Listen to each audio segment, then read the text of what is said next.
I would like to request our senior communist leader, Mr. Mohan Vikram Singh, to give the special address for this program.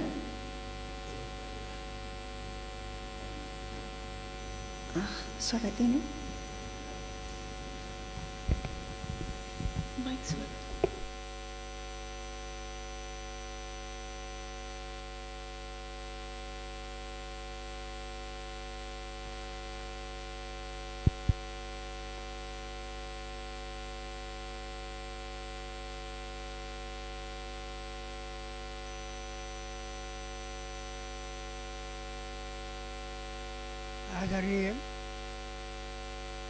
अतिथि र सबै सहभागी मित्रहरू,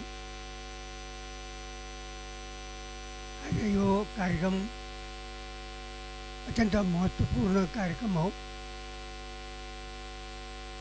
यो कार्यक्रम मुख्य रूपले एमसीसी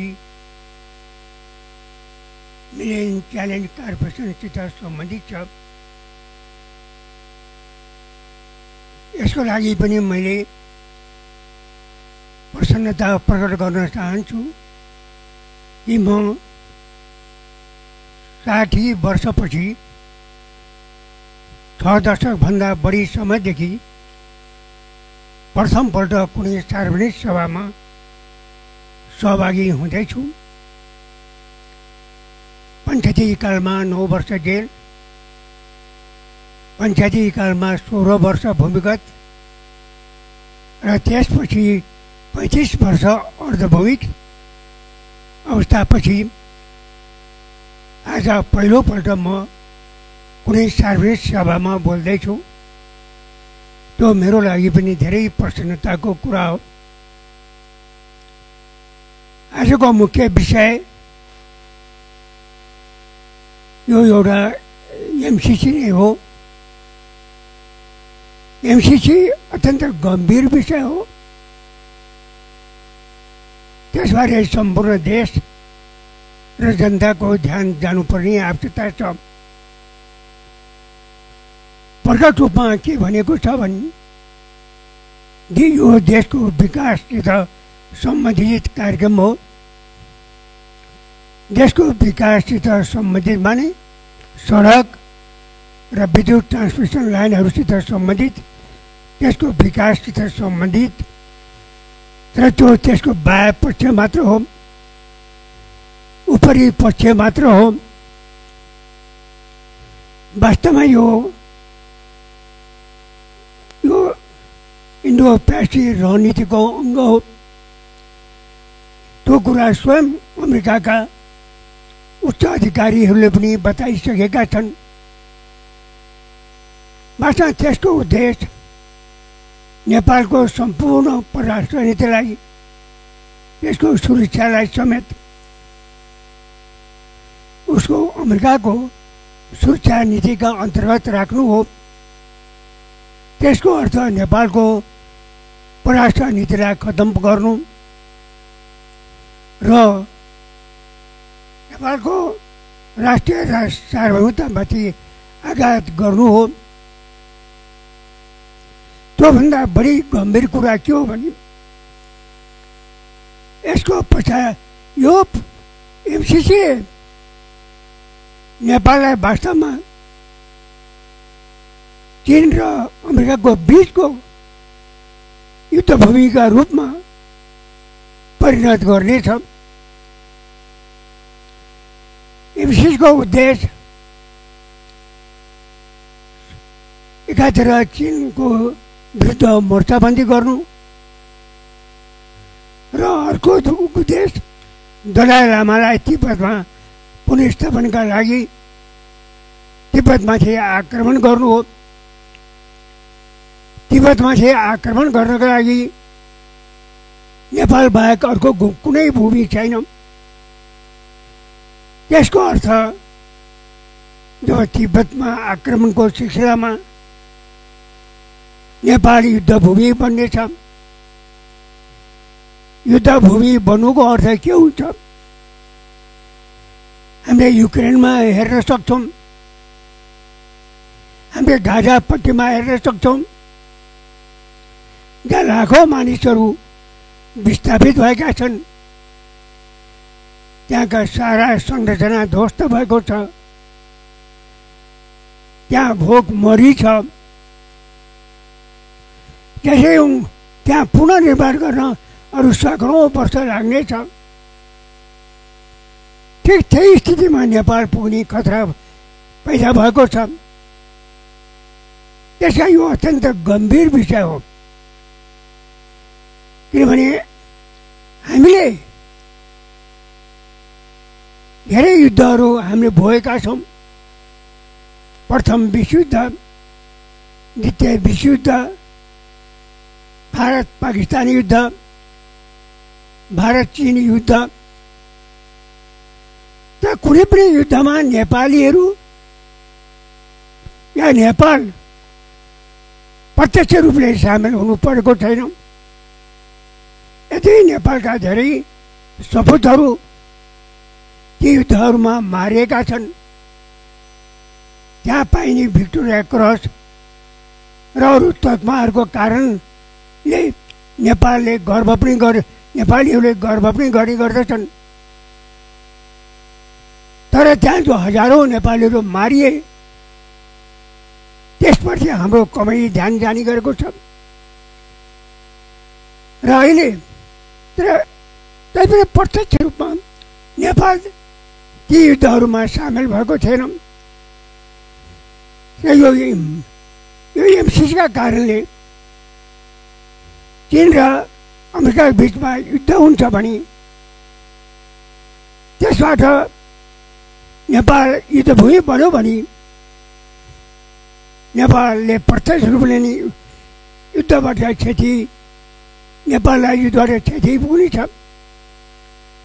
त्यसकारण एमसिसीको विरोध गर्नु एउटा राजनीतिक पार्टीहरूको मात्र कार्य होइन। आम जनताले यो सोच्ने गर्दछन् र भन्ने पनि गर्दछन्, एमसिसी जस्ता कुराहरू यो पार्टीसित सम्बन्धित कुरा हो। तर राजनीतिसित सम्बन्धित कुरा हो। तर युद्ध हुन्छ भने त्यो खालि राजनीतिमा होइन, पार्टी मात्र होइन, त्यो सम्पूर्ण जनतामाथि आइपर्छ। हामीले देख्छौँ गाजामा भएको युद्धबाट सम्पूर्ण जनता पीडित भएका छन्। युक्रेनको युद्धबाट सम्पूर्ण जनता पीडित भएका छन्। त्यसकारण हामीहरू एमसीले हामीले त्यही प्रकारको युद्धको मुखमा खडा गरिदिएको छ। वास्तवमा आजको समस्या नेपालको मात्र होइन, विश्वको नै गम्भीर समस्या पैदा भएको छ विश्वमा नै। आज हामीले देखिरहेका छौँ, हामीले इतिहास पढ्छौँ प्रथम विश्वयुद्धको, द्वितीय विश्वयुद्धको।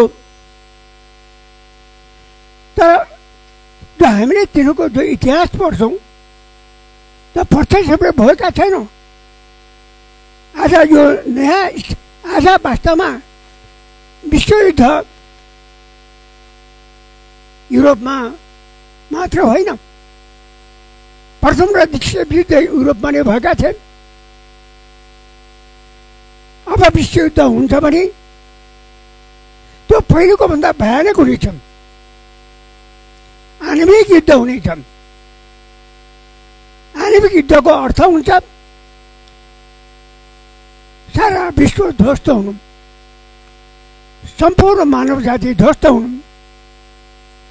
त्यसकारण कुरा खाली नेपाललाई युद्धबाट बचाउनु कुरा मात्र होइन, एमसिसीको सम्भावित खतराबाट बचाउनु मात्र कुरा होइन। हामीहरूको जिम्मेवारी विश्वमा देखा परेको सम्पूर्ण युद्धलाई समाप्त गर्नु हो, त्यसका विरुद्ध शान्तिको रक्षा गर्नु हो। हाम्रो एमसिसीसित सम्बन्धित हाम्रो जिम्मेवारी पनि विश्वयुद्धलाई रोक्ने, विश्व आणविक युद्धलाई रोक्ने र विश्वमा शान्ति कायम गर्ने हाम्रो अन्तर्राष्ट्रिय जिम्मेवारीको एउटा अङ्ग हो। त्यसकारण यसलाई हामीले हाम्रो एमसीसीको प्रश्न पहिलो त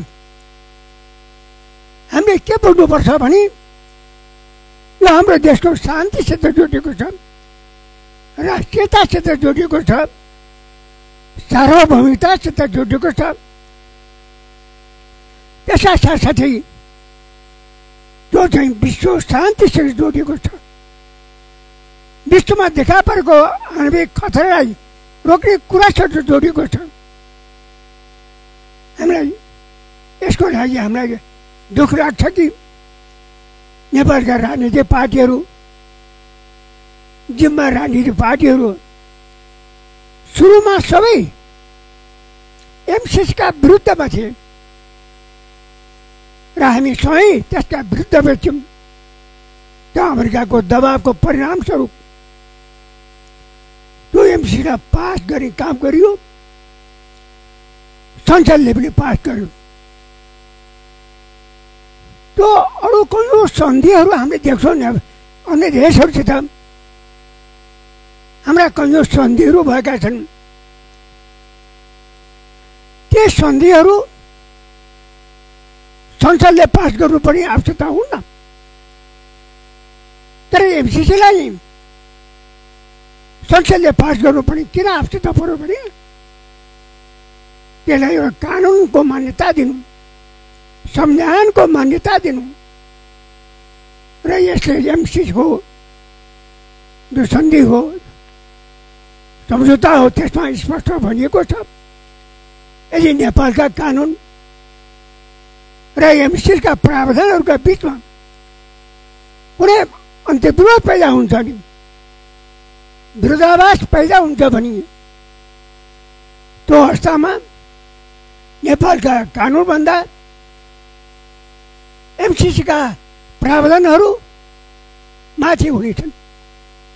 त्यसकारण त्यसरी एमसीसीलाई नेपालका कानुनभन्दा माथि राख्नको लागि नै एमसीसीलाई संसदद्वारा पारित गर्ने काम गरियो। त्यो अत्यन्त खतरनाक कुरा हो देशको राष्ट्रियताका लागि, देशको सार्वभौमिकताका लागि। यसरी एमसीसी नेपालको तटस्थ परराष्ट्र नीति त त्यसको आधारमा खतम नै हुन्छ। हामीलाई यो कुरा पनि थाहा छ नेपालका कयौँ राजनीतिक पार्टीहरूले आफ्नो सत्ताको मोहको लागि उनी अमेरिका पस्छ, साम्राज्य पस्छ नीति अपनाउन गरेका छन्।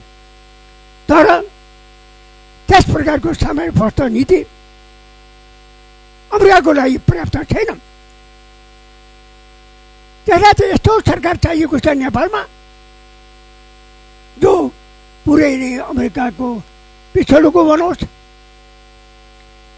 त्यसको नीति अनुसार आफ्नो सुरक्षा नीति तय गरोस्, परराष्ट्र नीति तय गरोस्। आज नेपालमा जुन सरकारहरू बनेका छन् उनीहरूले एमसीसी पारित गरे, अमेरिका प्रस्ताव नीति अपनाए, तर त्यो हदसम्म जान तयार छैनन्। पुरै अमेरिकाको पक्षमा ल्याएर काम गर्ने, अमेरिकाको पक्षमा ल्याएर काम गर्नुको अर्थ पुरै चीनका विरुद्ध जाने, चीनसितको सबै सम्बन्ध तोड्ने, चीनसित शत्रुतापूर्ण नीति हटाउने, त्यस हदसम्म अहिलेका सरकारहरू जान तयार भएका छन्। त्यसैले अमेरिका यो प्रयत्नमा छ, त्यसले यो षड्यन्त्र गरिरहेका छ नेपालमा अहिले भएका यी सरकारहरूभन्दा पनि त्योभन्दा यस्तो सरकार पैदा बनोस् नेपालमा जसले पुरै अमेरिकाको निर्देशनमा काम गरोस्। उसको त्यही प्रयत्न छ, त्यही प्रकारको पुरै अमेरिका पस्छ, अमेरिकाको निर्देशनमा चल्ने, सिआइएको निर्देशनमा चल्ने सरकार बनाउने प्रयत्नमा एउटा अमेरिका छ। त्यसकारण अमेरिकाको जो षड्यन्त्र हो अहिलेसम्म त्यसले जे जति गरेको छ नेपालमा त्यो मात्र पर्याप्त छैन। त्योभन्दा गम्भीर खतराका मुखमा हामीहरू छौँ। मात्र नेपाल मात्र होइन, संसारका कयौँ देशहरूमा अमेरिकाले त्यस प्रकारको नीति अपनाउँदै आएको छ र त्यस प्रकारको नीतिलाई कार्यान्वयन गर्नको लागि कयौँ देशहरूमाथि सैनिक आक्रमण गर्ने गरेको छ, त्यहाँका सरकारहरूलाई अपदस्थ गर्ने गरेको छ। यो हामीले संसारभरको इतिहासबाट हामीले त्यो कुरा थाहा पाउँछौँ। मध्य एसियामा त्यस्ता कयौँ घटनाहरू घटेका छन्, ल्याटिन अमेरिकामा कयौँ त्यस्ता घटनाहरू घटेका छन्, दक्षिण पूर्वी एसियामा त्यस्ता कयौँ घटनाहरू घटेका छन्। त्यसकारण हामी त्यो खतराको मुखमा पनि छौँ। त्यसकारण एमसिसीलाई हामीले समर्थन गर्ने या विरोध गर्ने त्यो मात्र मुख्य कुरा होइन। हामी त्योभन्दा ठुलो गम्भीर मुखमा छौँ। हामी आणविक खतराको मुखमा छौँ जसले सारा संसारलाई ध्वस्त पारिदिन सक्छ।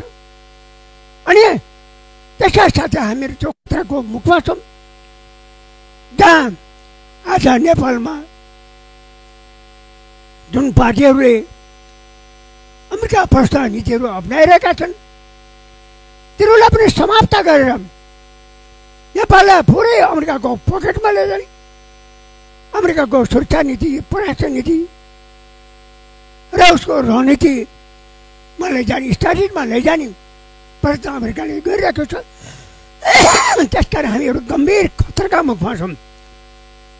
त्यसकारण आज हाम्रो दोहोरो यो कुरामा छ, नेपालका सारा देशभक्त जनता, न्यायप्रेमी जनता, को कम्युनिस्ट हो र को होइन, को वामपन्थीको हो र को होइन, त्यो मात्र मुख्य कुरा होइन। आज सम्पूर्ण नेपालका देशभक्त जनताका अगाडि यो खतरा पैदा भएको छ। हामी सबैले त्यो खतराको सामना गर्नको लागि खालि कम्युनिस्टहरू मात्र होइन, खालि वामपन्थीसित मात्र जोडेको छैन, सम्पूर्ण जनतासँग जोडेको छ। ती राजनीतिक पार्टीहरूसँग जोडिएको छ जसले अहिले अमेरिका प्रस्थ नीति अपनाएर आफ्नो सत्ता जोगाउने प्रयत्न गरिरहेका छन्। उनीहरू पनि अमेरिकाको त्यो षड्यन्त्रबाट बच्न छैनन्। त्यसकारण त्यस्तो अवस्थामा त्यो पृष्ठभूमिमा आज यो एमसिसीको विषयमा जुन कार्यक्रम आयोजना गरेको छ धेरै महत्त्वपूर्ण छ र यो कार्यक्रमले सम्पूर्ण देशमा देशको राष्ट्रियताको रक्षाको लागि, देशको तटस्थ नीतिको रक्षाको लागि, सार्वभौमताको रक्षाको लागि मात्र होइन, नेपाललाई युद्धभूमिबाट बचाउनु लागि, त्यसका साथै सारा संसारलाई विश्वयुद्ध र आणविक खतराबाट बचाउन समेत मद्दत गर्नेछ। त्यो महान उद्देश्यको लागि जो संसारका अगाडि जुन खतरा पैदा भएको छ, नेपालमा पनि खतरा पैदा भएको छ, त्यसका विरुद्ध सम्पूर्ण नेपाली जनताले एकजुट गर्न यो कार्यक्रमले मद्दत पुर्याउनेछ भन्ने आशा गर्दै, त्यो कामना गर्दै मैले आफ्नो भनाइलाई समाप्त गर्छु। धन्यवाद।